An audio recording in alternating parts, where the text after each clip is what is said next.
Welcome back to Timo's Dinky Detailing. Today I'm going to be doing a Dinky 454 Trojan van.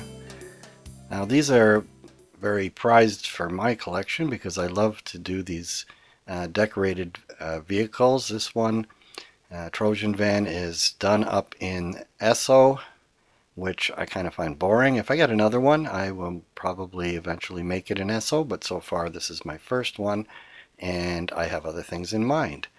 So this one is in play-worn condition. The tires are obviously gone. One of the axles is horribly bent. So it's kind of typical of a play-worn toy. You can see the paint is chipped off of it. It doesn't seem to have any really serious damage. There's no dents or there's hardly anything really wrong with it. So it's actually in very good condition, perfect for restoration. So on this model, I'm putting this thing into my milling vise, and I'm finding if I don't use the milling vise, I'm not getting it accurately drilled. So these are the rivets, and I'm trying to get it into the middle, and sometimes that little hole in the middle of the rivet isn't necessarily centered on the post inside. But I always hope for the best, and most of the time it's okay. It's very rare that I have one that has a breakthrough. I think it happened once so far, that it was so far off center that when I drilled the tap hole, it broke off one side. So I'm using an ordinary drill after centering it with a center drill, and that takes off just the top of the head, and I want to leave a bit of the post. So it's kind of tricky to get it to the right spot. So there I was able to pry the thing off, and there the base looks in very good condition. It's obviously rusted a little bit and scratched up, which is very normal for these toys. So after the base is off, I go in, and this is the tap drill. And this is the smaller size that's used for my 440 taps. That's an imperial dimension. All of my stuff is imperial. I do some things with metric tools, but most of my stuff is imperial, so I use the imperial. So this is my tap guide, and I've been using this quite a bit, but I think it might be overkill. It certainly keeps my tap centered, and it goes in nice and straight. But that's not really a problem much with these very small taps. So in future I'm going to try and move away from tapping it on the mill because it's a lot of extra work to set this thing up. You can see that tap guide, it's in the chuck, and so it stays in position, and it's spring loaded, so as I go in, the guide goes down. Coming out, I have to push up to when it comes there. No, pulled the whole model up.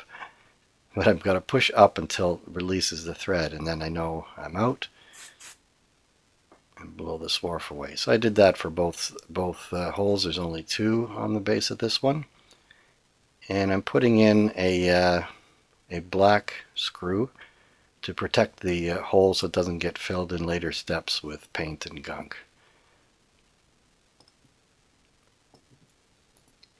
So now the base, I've got to take off these axles. Now I could just cut these off because I'm going to replace them with my tubular axles.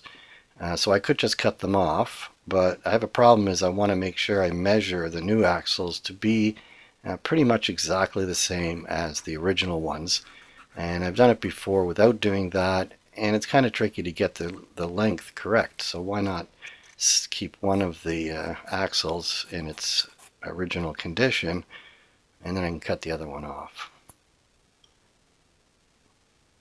So this one, I use my pliers that I've ground the heads off of them just so that little tiny piece of cutter. So I have a huge amount of leverage. That just makes it really simple to cut these off, and I'm not having to saw it off or something. It's very easy to cut.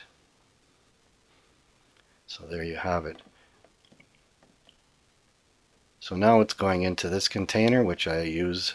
It's a container that had a bunch of 3-inch screws when I was building a deck some point in history, and I kept this thing around, and it's perfect for stripping paint.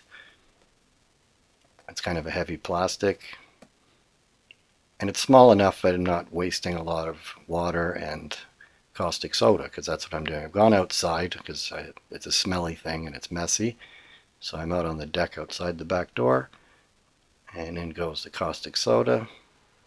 If I don't put enough, I don't get enough of a reaction. That's the reaction I want. Overflows, and you can see the paint coming off. It's a beautiful thing. So here the parts come out. I rinse them in water, and it looks pretty clean. It's a good casting.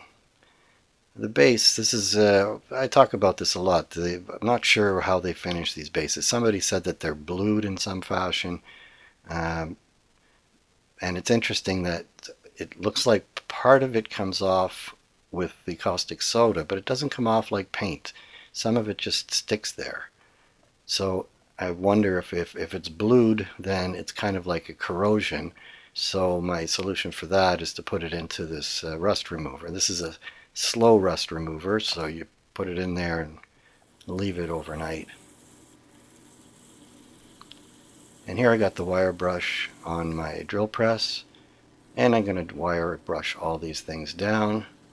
And it smooths the surface and it makes it shiny, and I'm not sure that the shiny makes it any better. It makes it maybe harder for the paint to adhere, but I'm doing it, everybody else does it, and so sometimes I do it. If it's a really good finish coming straight from the paint, then I'll just leave it alone, because I just figure the original casting that's under the paint is probably the best surface for the paint to adhere to.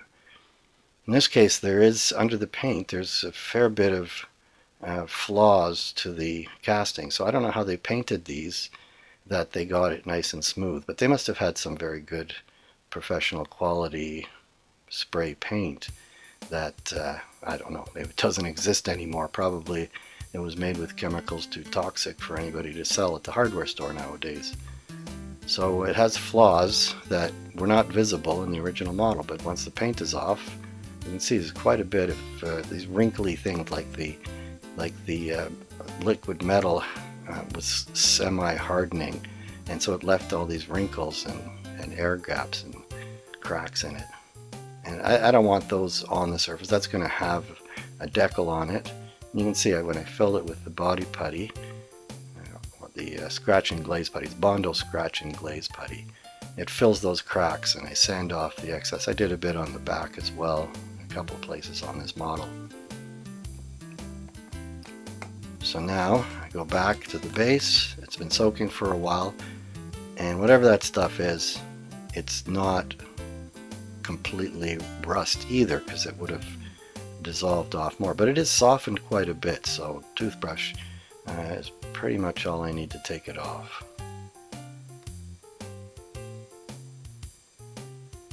And you can see the inside part. Look, there's no scratches on it. It just looks like a brand new piece of tin plate.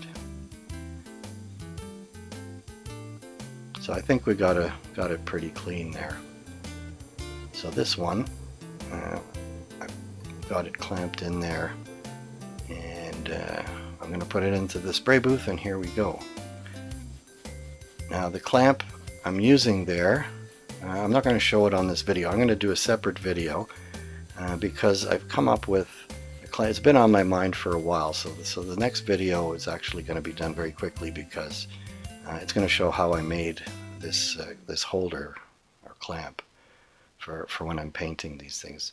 Now notice I put the primer on there, but I didn't file out those windows. There's a lot of flash, and I know that flash never looks good if I leave it there, and so I'm going through and I'm using this little riffler. Now this riffler on this project, this is the flat one. It has a diamond back on it, and it's flat on the front, and it's perfect for these windows. Now at some stage here I dropped it on the floor.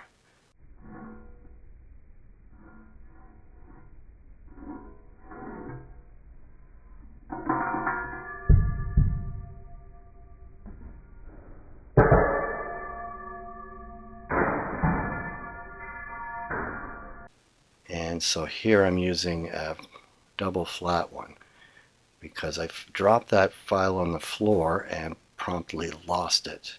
And that was just the time after I did that first bit. And so see, I'm using this as a flat file. It doesn't have that diamond back. And doesn't have the curved front either. And I couldn't find that file. And I know my floor is a little bit messy, but this file, it's over 6 inches long. It's like 7 inches long or so. And it bounced on the floor right at my feet. It couldn't have bounced far, but it completely disappeared. And I believe this is a phenomenon that has happened to things, this is the 4th time in my life it's happened where something fell on the floor, you hear it hit the floor, and you go to look for it and it's not there. So it hasn't reappeared as yet, but in the past, after a couple of weeks, the thing will reappear in the same place that it fell on the floor. So anybody has a weird experience like that, let me know. It's just one of these curious things that's happened several times in my life. If you're interested, I could do an episode and tell you the different instances. So there, after doing all that work on it, I went back in the spray booth and put some more primer on it. So here's the base. Now the base had a little bit of damage. The wheel flanges have been bent. It's almost impossible to find a toy where those haven't been bent. In this case, there's not too much work to do, just a little bit to get them square. And I'm using my parallel pliers where the jaws have been ground down. You can actually buy those. Mine are made in England. I'm not sure the new ones look very much the same, and they may be made in England as well.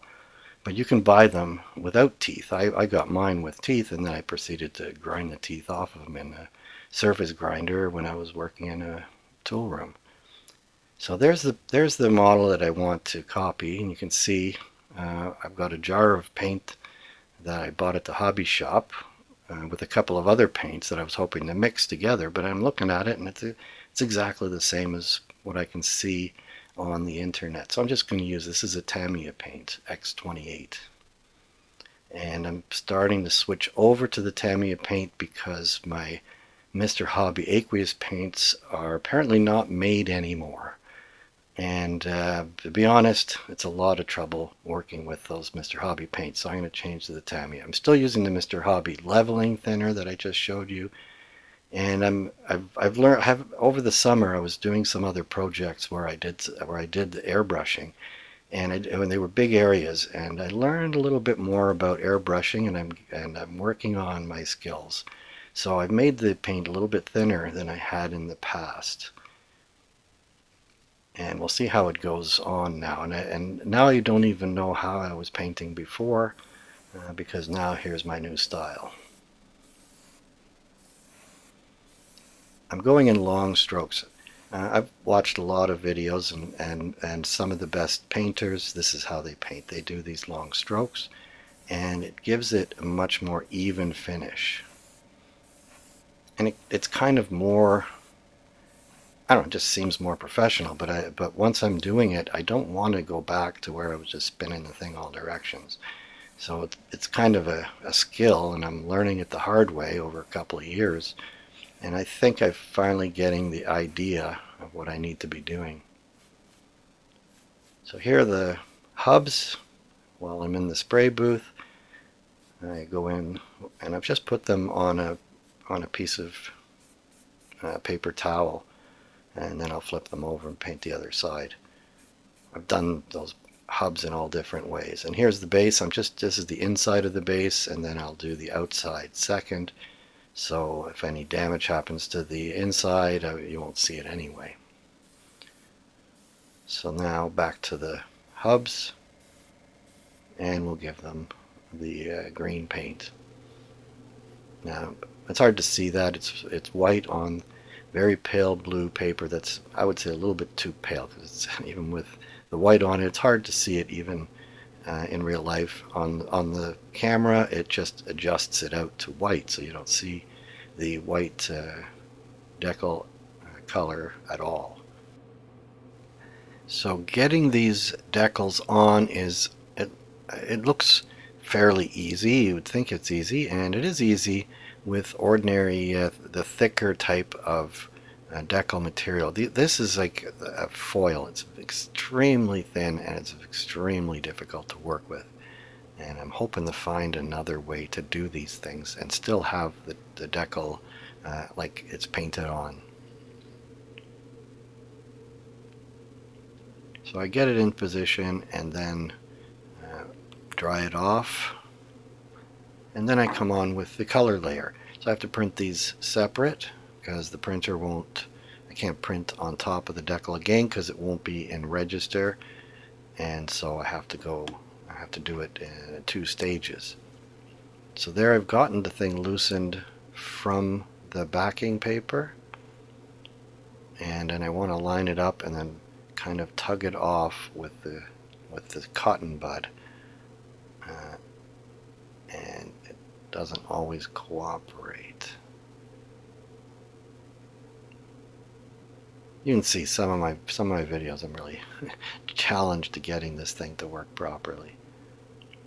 The thicker Decal material is much easier to work with, but this looks much better on the final model because it looks almost like it's painted on. You don't see the edges. It's much harder to see them because it's so thin. So I get it lined up. The color, it matches perfectly with the background, and when it's matched up perfectly, you wouldn't know that it's actually 2 layers of Decal. It looks like you put it on in one step. Now I'm going with this new premium top coat. It's semi-gloss. I've had a look at some of my original Dinky toys that are in mint condition, and they aren't really that glossy, and I'm going to try this one with semi-gloss surface. And here I'm mixing it up, spinning it in my drill-based piece of plumbing that spins it and mixes it. So now that it's been covered, I can go and I can do taping for the paint on the front. So on this one, it's only the front that has any chrome that I can tell from the online samples. It has the front bumper is painted silver and the front grille. And as far as I understand it, I wouldn't mind somebody correcting me, but I read it somewhere that the way that Dinky had done it, at least at one point, was they had a special die-cut piece of cardboard that would fit perfectly over the front of the model, and they would put that die-cut piece of cardboard right to the skin of the paint, and they would quickly give it a spritz of the silver paint, and then they would take the cardboard off. So it wasn't taped up or anything. It was just a cardboard being held up against it. And on a model, I have to show you that model one day. That was done my first restoration before I did any of these on video and before even the internet was around. And I did it somehow, and I don't remember how I prepared the cardboard, but I actually did it that way, and I made a cardboard cutout that fit exactly the bumpers. And then I just had a spritz of the it's kind of the metallic silver that the Dinky toys originally had. So I don't know how to do that cardboard. I can't remember how I did it. It was a different model. It was simpler. These ones are kind of difficult because of the headlights. So this one I'm having to do step by step and get all these little corners covered in the paint. And I try to get a look that's similar to what the original Dinky toy was. This is a straight restoration, so I'm not doing any adaptations to what would have been done originally in the Dinky factory. Except that they wouldn't have taped this up, but I don't see that I have a very good option of doing it in some other way.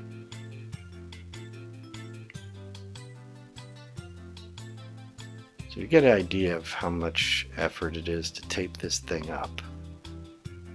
And now I got to do the headlights and bring out the calipers and measure the headlights, because I'm going to bring out a punch and punch a little hole that I can stick on here so that it's nice and round. So when I spray it, there I've got a dimension of 150 thou, and there's my piece of tape and a little sliver of wood, and now that goes onto the model. You can see I've added a bit more tape before I came to this. And then once all that taping is done, it's a lot of taping because I can't let any holes in it or the spray is going to go through. So I didn't videotape the spraying of it, but you can see the result. And I painstakingly take off all this tape. Even though there's just a tiny area that's needed to be taped, it's still a huge amount of work. I can see why they came up with a system where they would have this piece of cardboard that they would just hold up against it, spray it, and the whole thing is done. But you know, you've got this for mass production. You would have systems like this, and be interesting to see how they actually did it, but I doubt it's on film anywhere. So there I've got my silver. It looks like the kind of silver that was on the original toy. So I've pulled out some other hubs here that haven't been painted, so that I can measure for the axles.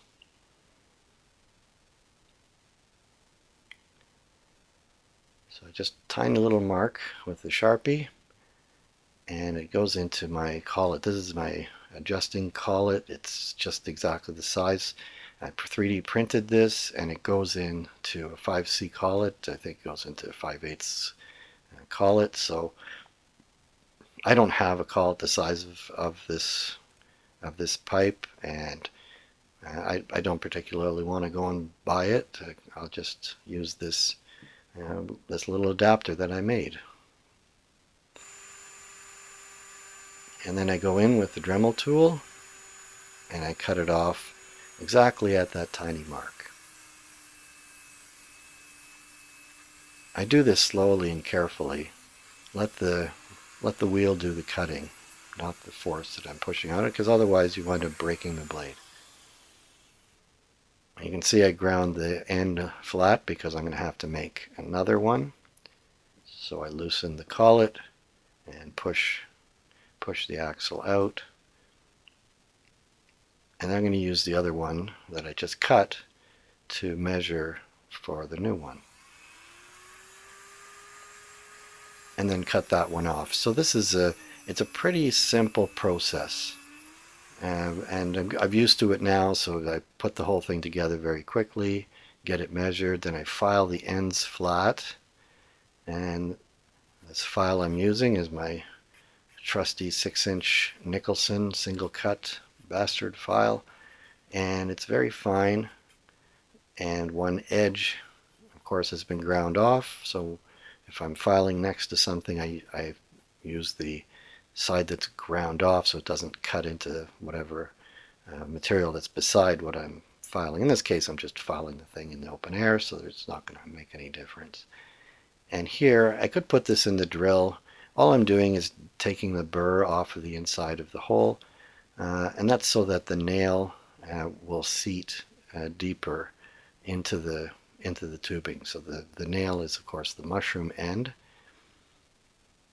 And here I've still got material in here, just a short piece now. This is still my first length of this tubing, and I haven't gone on to cut another one. So here are my axle ends, and I'm going to pull out a couple of these little nails.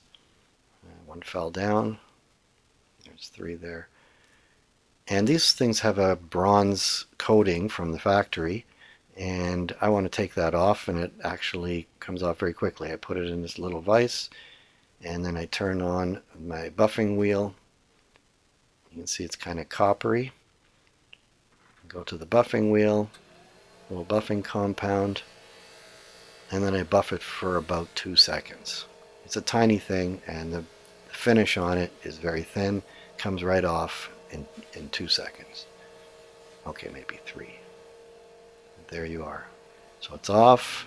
I want to go to the workbench. It's got a bit of a haze wax from the compound, and there it's shiny like beautiful chrome. So I go into one of my new little drawers, and here I've got my O-rings. These are O-rings that I use as replacement wheels. They're exactly the size for a Dinky toy. I will have the link in the text below as always. I got these on Amazon. So now I've got my axles, my wheels and tires.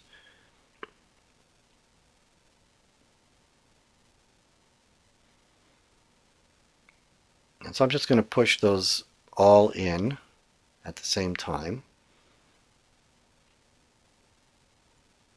And then once it's there, it stands, first of all, it stands upright and level and doesn't rock. So if I put all of them together, it kind of makes it easier for me to work with. So I mix up some 5-minute epoxy that I get from the dollar store and put a tiny bit on the end. And the 5-minute epoxy works the best. I've tried different glues. I tried hobby glue, and it doesn't really want to stick to the metal as it goes in, and it doesn't give me a good grip. So this stuff, it's kind of gooey, and it sticks to the thing as it goes in, and it does glue them in just perfectly. And of course I mix it up once, and I can do all 4 of these axles at once.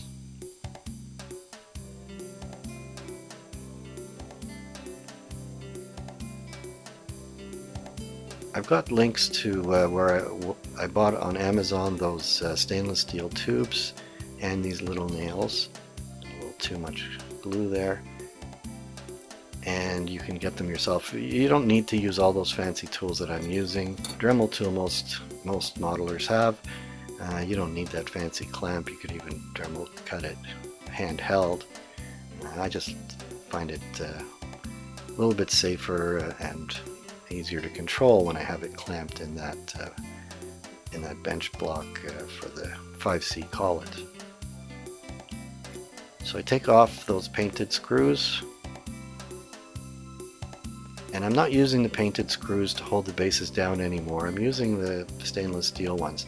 They look like the rivets. I like to use the painted ones, but usually the paint gets scratched when you're trying to put it when it's been painted and you try to put the Allen key in. So these ones look like the original rivets, which is great for me, and I'm happy with that.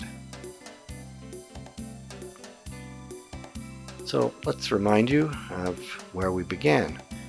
So this is the nice little Trojan model, and it's in very good condition. It's play worn, but definitely needs a spruce up, and I decided to not use SO. So let's see what it looks like now. So there we have it. Now it's in condition that would be familiar to a child. Opening the box, taking off the purple tissue paper, and finding this beautiful, colorful toy underneath. I like the logo, Drink Sidrax, sweet sparkling, and I understand it was like an apple juice in sparkling water. It sounds like a terrific drink, but I don't think anybody makes it anymore. So anyway, that's the model. I like the name Sidrax too. It sounds like a company that makes robots that's going to take over the world. But anyway, enough of my imagination. I hope you enjoyed this episode of Timo's Dinky Detailing. Until next time, be seeing you.